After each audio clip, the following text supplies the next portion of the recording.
Hey everybody, Willie P here, and we are back once again. Today we're going to do another reaction, and it's going to be over. What is it? Why U.S. military can't replace these 100-year-old weapons. I'm curious to see what's on it. Before we get there, like, subscribe, send it to a friend, send it to an enemy, send it to your mama. I don't know. Yeah, if you agree with some of these, leave a comment. Let me know why. If you don't, leave a comment. Let me know why. Please, please, please like and let's go. It's the world's most technologically advanced military. It's also home to equipment almost 100 years old. These are some of the oldest weapons still in operation in the U.S. military. M2 Browning 50 caliber machine gun. It's been the United States' premier heavy machine gun for a whopping 89 years, and it's not looking to retire anytime soon. Designed in 1918 and adopted by the U.S. military in 1933, the M2 packs a formidable 50 caliber bullet. Fired at a muzzle velocity of 890 meters per second, it has a maximum range of 7,400 meters and an effective range of 1,800 meters. This machine gun is powerful enough to punch through even some armored vehicles, and that's exactly what it was originally meant to do. At the end of World War I, more heavily armored planes were being put into the air, with the German Junkers JI sporting an armor that made traditional aircraft machine guns largely ineffective. General John J. Pershing, commander of the American Expeditionary Force, requested the Army Ordnance Department develop a heavier machine gun capable of punching through improved aircraft armor. His request was for a machine gun capable of firing a minimum 50 caliber round at a minimum muzzle velocity of 820 meters per second. John M. Browning began redesigning his 30-06 M1917 machine gun to be capable of firing a heavier round, requested by General Pershing. On October 15, 1918, Browning's first prototype was tested, though it achieved a less than stellar performance with a firing rate of less than 500 rounds a minute and a muzzle velocity of only 700 meters per second. To make matters worse, the weapon was very heavy compared to lower caliber models, was difficult to control when firing fully automatic, and was too weak to punch through armor while firing too slowly to be effective against enemy infantry. Browning got unexpected aid when a shipment of German T. Gewehr 1918 anti-tank rifles and their ammunition were seized by American forces. The German rounds had an 800-grain bullet with a muzzle velocity of 820 meters a second and could penetrate 1 inch of armor at 230 meters. Using the German rounds as inspiration, Winchester worked on improving the 50 caliber's cartridge, eventually leading to an effective round that achieved most of what the Army had requested of it. From 1921 to 1937, American aircraft were equipped with an experimental water-cooled version of the machine gun. These trials helped to refine the various versions of what would become the M2, formally adopted by the United States before. How many times did they shoot their tail? Like, it's crazy. Like, I know the guns up front, when they had those, they were timed with the prop, so it would shoot in between.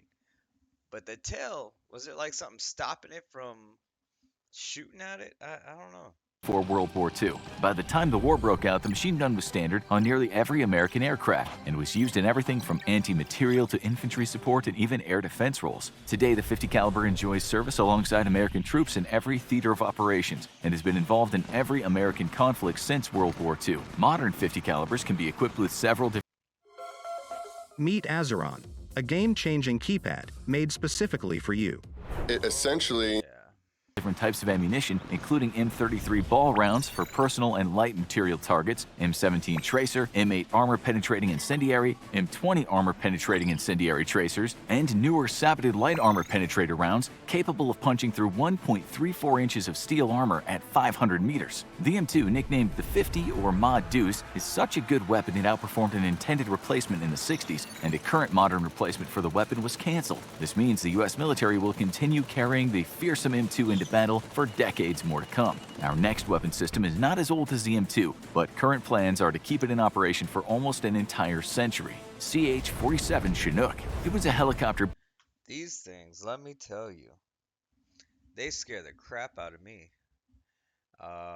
Yeah, they're low, they're slow. Um, if they're not leaking, they're out of oil. It's crazy.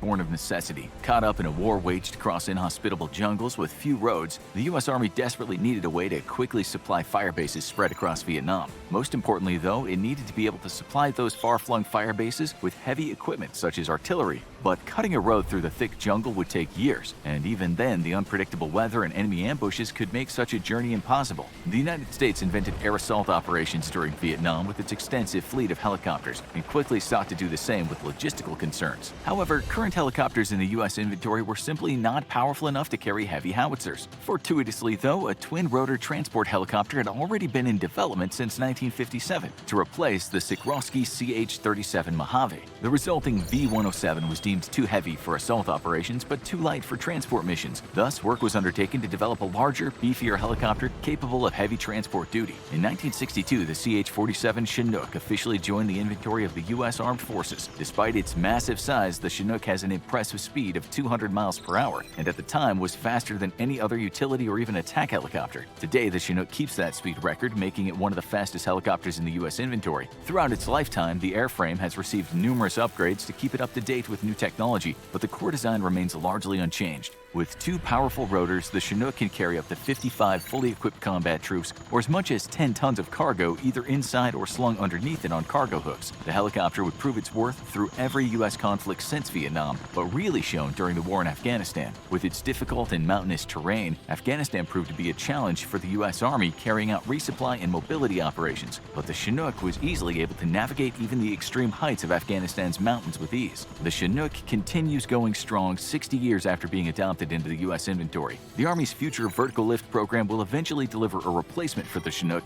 but will focus first on a replacement for the UH-60 Blackhawk. In the meantime, future upgrades will keep the Chinook in operation for a predicted 99 years. Our next weapon is not just old, but proved to be so good at its job that its use was even expanded within the U.S. military. Carl Gustav Recoilless Rifle. In service since 1946, the Carl Gustav 8.4cm recoilless rifle is perhaps the most successful anti-tank weapon ever made, and the U.S. military plans on continuing to use it for a long time. The Carl Gustav M1 was developed in 1946 by Hugo Abramson and Harold Jeans at the Royal Swedish Arms Administration. The weapon was developed with the help of knowledge gained from the operation of American bazookas, British Piats, and German Panzerschreck during the war, building on the strengths of each while making its own innovations. The greatest of these innovations was the use of a rifle barrel to spin stabilize an explosive round, negating the need for a projectile to be outfitted with fins and thus reducing weight and improving performance. Another improvement over the Allied and German World War II anti-tank weapons came in the form of developing the weapon as a recoilless system. A recoilless weapon ejects countermass from the rear of the weapon to negate the effect of recoil when firing. This allows the weapon to be much more accurate and to fire a larger projectile, while making the firing unit lighter and easier to use. Today, the Carl Gustav is an extremely economical solution for the anti-tank and anti-material needs of any infantry unit, with a unit cost of just $20,000 and an ammo cost that ranges from $500 to $3,000 depending on the round. The weapon can fire up to 6 rounds a minute with a crew of 2,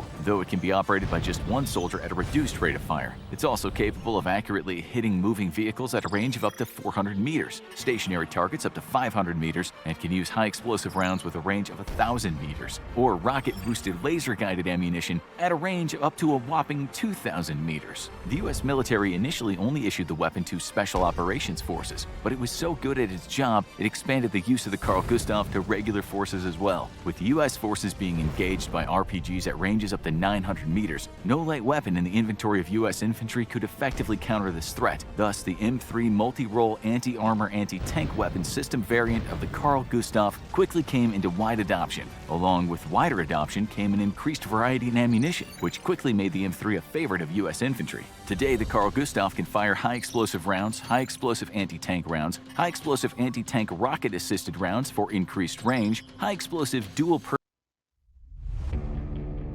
When I first started EVE, I was a miner, and I was really tired of getting blown up by purpose rounds for engaging enemy vehicles and structures, area defense rounds for engaging large numbers of enemy troops, anti-structure rounds for destroying enemy buildings, smoke rounds for creating a thick smoke screen, and illumination rounds for lighting up large swaths of grounds at night. The Carl Gustav is so good at its job there is no planned replacement in the pipeline, and instead it continues to be upgraded with even more modern projectiles and electronics. Our next aircraft has been the workhorse of the American Air Force for 65 years and looks to continue that role for another 30, the C130 Hercules. During the Cold War, the United States knew it could be forced to fight in the most destructive conflict mankind could ever wage. Given the unprecedented destruction of even a non-nuclear conflict between itself and the Soviet Union, the U.S. needed to ensure it could still resupply forces across a devastated Europe. To that end, it called upon the C-130 Hercules, possibly the world's most rugged and versatile cargo aircraft. Its primary selling point was its ability to operate out of makeshift airfields, a key concern for a U.S. military facing a very real probability of having Allied airfields knocked out of commission by Soviet forces. Its requirements, however, were set in the years after the Korean War, when the U.S. realized it needed dedicated military cargo aircraft and not models adapted from civilian use. The C-130 would be specifically designed to be a modern military cargo plane with a capacity of 92 passengers or 72 combat troops. Alternatively, it could fit 64 paratroopers and all of the equipment they need instead.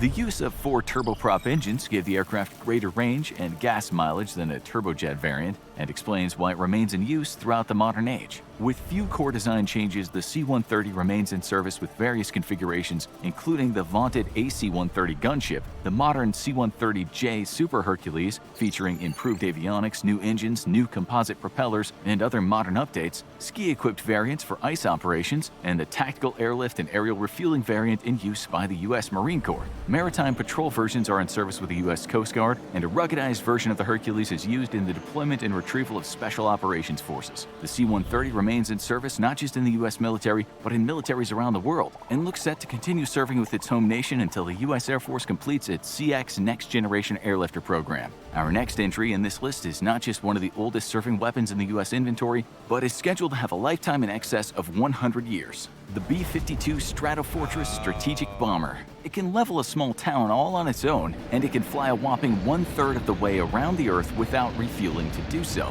It's the United States' big stick, the B52 Stratofortress. Its origins herald back to 1945, just 2 months after the end of World War II. The United States was already looking ahead to the next conflict. The Air Materiel Command put out requests to aircraft manufacturers for what would become the heavy bomber of the future. This aircraft would need to carry out missions far from home and operate without the aid of advanced bases in other countries. In other words, this big bomber needed to have a great enough range that it could strike anywhere in the world without worrying about securing ground bases in other countries to do so. It was to have a crew of at least 5 turret gunners to defend the aircraft and a 6-man relief crew for long-range and long-duration missions. The aircraft would need to cruise at a minimum of 300 miles per hour at a height of 43,000 feet and be capable of hitting targets 5,000 miles away. For defense, it would carry 20mm cannons, and on the offense, it would drop 10,000 pounds high explosives. For the next several years, Boeing and the U.S. military would go back and forth on design changes, finally landing on the B-52 we recognize today in 1952. The aircraft would go on to break many records, shockingly even speed records, setting a world speed record of 560.705 miles per hour in 1958, only to be broken that same day by another B-52 flying at 597.675 miles per hour. That speedy bomber would eventually be outrun by a smaller jet aircraft, but the big plane continued to set and break records in endurance with a whopping 12,532-mile unrefueled flight in 1962.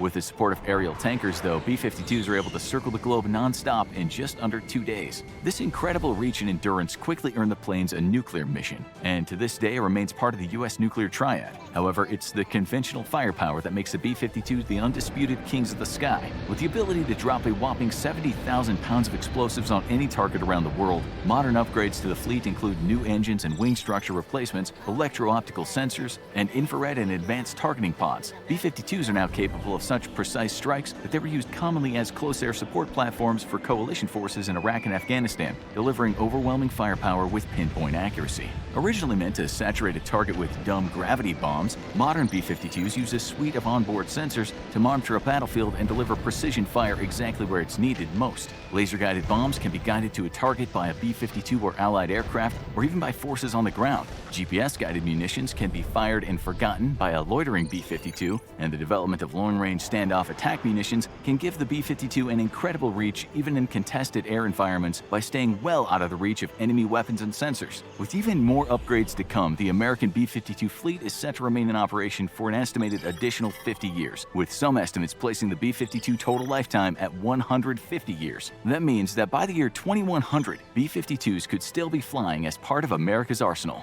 Now go check out Top 10 Weapons of the Future. Wow. What can you say? Hmm. I didn't realize some of those were as old as they were, and To me, it really wasn't much of a surprise. I mean, look at all the aircraft. They're all pretty flippin' amazing, and they're still up in the air, rocking and rolling. So I think a lot of it has to do also with price and price of maintenance. These newer aircraft have a lot more electronics, a lot more stuff that requires more money to maintain, where the older ones, there's a lot of them that are just cheaper to operate. So I don't know. That's a interesting video, and I liked it. So with that being said, like, subscribe, let me know what's up. And I really did enjoy it. I hope everyone has a really good day. Have a good night. Bye.